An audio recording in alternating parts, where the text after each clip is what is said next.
Hello students, welcome to Shiny Max. 10ஆம் வகுப்பு பயிற்சி 2.7ல 9வது கொஸ்டின் பார்க்கலாம். ஒரு பெருக்கு தொடர் வரிசையில் அடுத்தடுத்த 3 உறுப்புகளின் பெருக்கற்பலன் 27.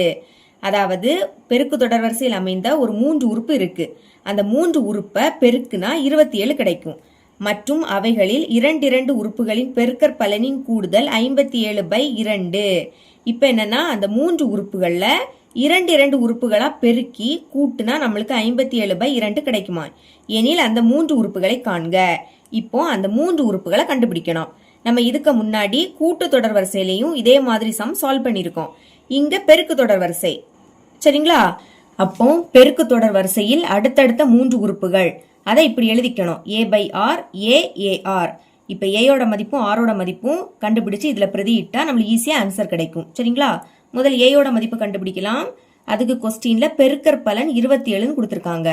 அதாவது அந்த 3 உறுப்பையும் பெருக்குனா 27 கிடைக்கும். அதை தான் எழுதியிருக்கேன். பெருக்கற்பலன் = 27. இப்போ இதை பெருக்கிடலாமா? முதல் என்னது இருக்கு? a/r. பெருக்கிறதுனால பெருக்கல். அடுத்து a இருக்கு, பெருக்கல். அப்புறம் a × r. சமத்துக்கு அந்த பக்கம் 27. இப்போ 27 எப்படி எழுதலாம்? 3 பெருக்கல் 3 பெருக்கல் 3. 3 9 9 3 27. 27 இப்படி பிரிச்சு எழுதிக்கிட்டேன். இப்போ இதை கேன்சல் பண்ண முடியும்னா கேன்சல் பண்ணுங்க. கீழே உள்ள ஆறும் மேலே உள்ள ஆறும் கேன்சல். இனி கேன்சல் பண்ண முடியாது.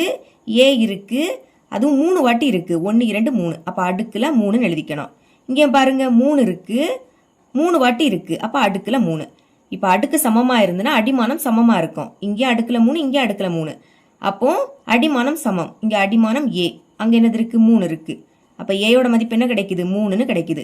இதே மாதிரி ஆரோட மதிப்பும் கண்டுபிடிக்கலாம். கொஸ்டினை பாருங்க. இரண்டு உறுப்புகளின் பெருக்கற்பலனின் கூடுதல் 57/2. அதை எடுத்து எழுதிக்கிட்டேன். இரண்டு உறுப்புகளின் பெருக்கற்பலனின் கூடுதல் = 57/2.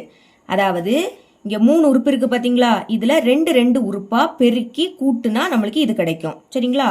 ஃபர்ஸ்ட் இந்த 2 உறுப்பையும் பெருக்கிடலாமா? a/r பெருக்கல் அடுத்து a. இந்த மாதிரி பெருக்கி கூடுதல் கொடுத்துருக்காங்க. அப்ப அடுத்து பிளஸ் போட்டுக்கணும். இப்ப ஃபர்ஸ்ட் 2 உறுப்பையும் பெருக்கணும். அடுத்து 2வது உறுப்பையும் 3வது உறுப்பையும் பெருக்கலாம். 2வது உறுப்பு a பெருக்கல் 3வது உறுப்பு a × r, இடையில பிளஸ். இனி 3வது உறுப்பையும் ஃபர்ஸ்ட் உறுப்பையும் பெருக்கணும். a × r பெருக்கல் a/r. a × r பெருக்கல் a/r. புரியுதா? முதல் இந்த 2 உறுப்பையும் பெருக்கணும். அடுத்து இதையும் பெருக்கணும். அப்புறம் இதையும் பெருக்கணும். ஓகே, இனிமே இப்படி பெருக்கி கூட்டுனா நம்மளுக்கு 57/2 கிடைக்கும். இப்போ இந்த ஆறும் கேன்சல் ஆயிடும். இனி கேன்சல் பண்ண முடியாது.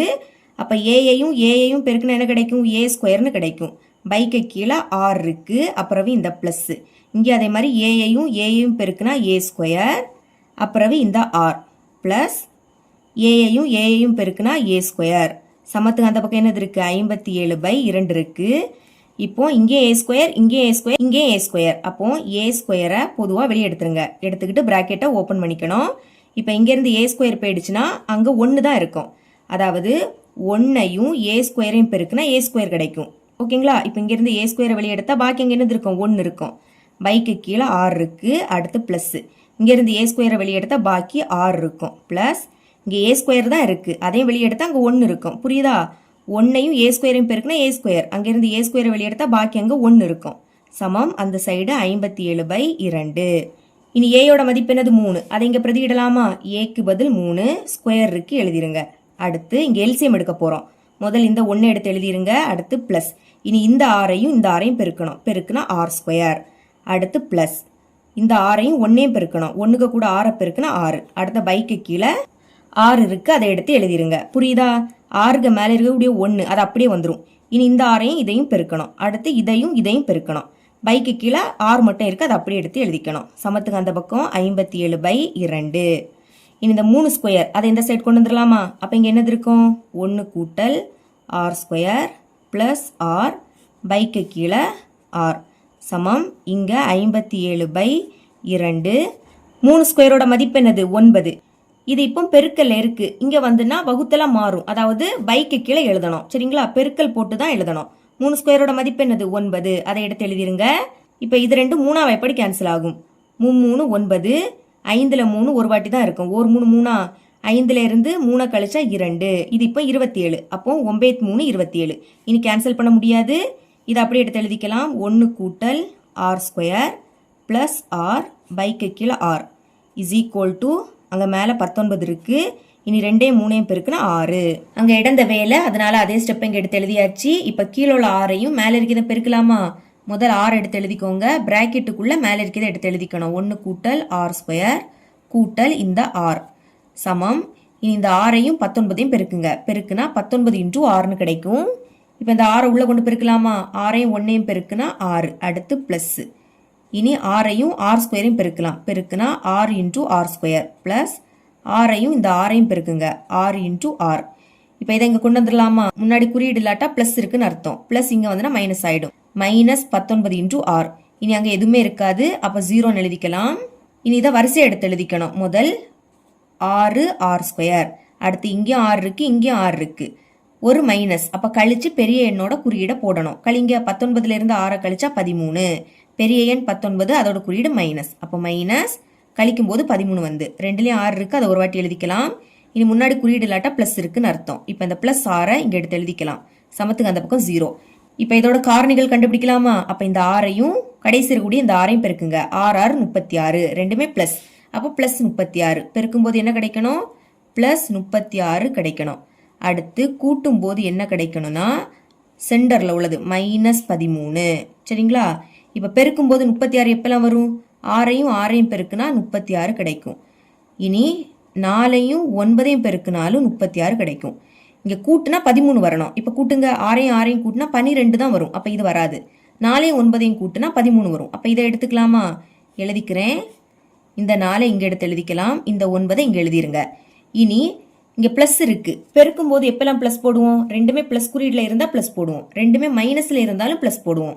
அதை கண்டுபிடிக்க அடுத்துள்ளதை பாருங்க. இங்கே மைனஸ் இருக்கா? அப்போ 2க்கும் மைனஸ் போட்டுருங்க. இப்போ பெருக்கலாமா? பெருக்கும்போது 2 மைனஸ்னா ப்ளஸ் ஆகிடும். 4 9 36. இனி கூட்டலாம். கூட்டும்போது 2 மைனஸ்னா மைனஸ் போட்டு கூட்டணும். 2 மைனஸ் இருக்கு, அப்போ மைனஸ். கூட்டுங்க. 4 9 கூட்டினா 13. இதுவும் கரெக்டாக வருது. இப்போ ஆர் ஸ்கொயர் முன்னாடி இங்கே 6 இருக்கு. அப்போ அதை பைக்கு கீழே எழுதிக்கலாம். இப்போ இது 2ஆவது எப்படி கேன்சல் ஆகும்? 3 2 6, ஈ 2 4. இதுக்கு மேலே கேன்சல் பண்ண முடியாது. இது 3ஆவது எப்படி கேன்சல் ஆகும்? ஈர் 3 6, 3 3 9. ஓகே, கீழே இருந்தே எடுத்து எழுதிக்கணும். முதல் கீழே உள்ள 3, அடுத்து இங்கே 6 இருக்கு, எழுதிருங்க. இனி மேலே மைனஸ் 2 இருக்கு, பிராக்கெட் போட்டுருங்க. அதே மாதிரி கீழே 2 இருக்கு, பக்கத்தில் 6 எழுதிக்கணும். மேலே மைனஸ் 3. சமத்துக்கு அந்த பக்கம் என்னது இருக்கு? 0 இருக்கு. இப்போ தனித்தனியாக 0க்கு சமப்படுத்தலாம். முதல் இதை எடுத்து எழுதிக்கலாம். 3 இன்டூ ஆர் மைனஸ் 2 சமம் 0. அல்லது இதை எழுதிக்கலாம். 2 into r minus 3 is equal to 0. ஆரோட மதிப்பு தானே வேணும். அப்போ 3 இன்டூ ஆரை இங்கே வச்சுக்கலாம். மைனஸ் 2 அங்கே போச்சுன்னா ப்ளஸ் 2 மாறும். அதே மாதிரி தான் இங்கேயும் 2 இன்டூ 6 இங்கே வச்சுக்கோங்க. மைனஸ் 3 அங்கே போச்சுன்னா ப்ளஸ் 3 மாறும். இனி 6 தான் வேணும். அப்போ 6 மட்டும் வச்சுக்கலாம். 2 இருக்கு, இந்த 3 பெருக்கல்ல இருக்கு. இங்கே வந்துன்னா வகுத்துல மாறும். அப்போ பைக்கு கீழே 3 எடுத்து எழுதிருங்க. இப்போ 6ஓட ஒரு மதிப்பு கண்டுபிடிச்சாச்சு. அதே மாதிரி இங்கேயும் 6 இங்கே வச்சுக்கலாம். இந்த சைடு 3 இருக்கு, 2 பெருக்கல்ல இருக்கு. இங்கே வந்துன்னா வகுத்துல மாறும். அப்போ பைக்கு கீழே 2 எடுத்து எழுதிக்கோங்க. இப்போ 6க்கு மொத்தமாக 2 மதிப்பு இருக்கு. நமக்கு இங்க ஏஆர் 2 மதிப்புமே தெரியும். அப்போ இதில் பிரதியிடலாமா? முதல் அந்த 3 உறுப்பை எடுத்து எழுதிக்கலாம்.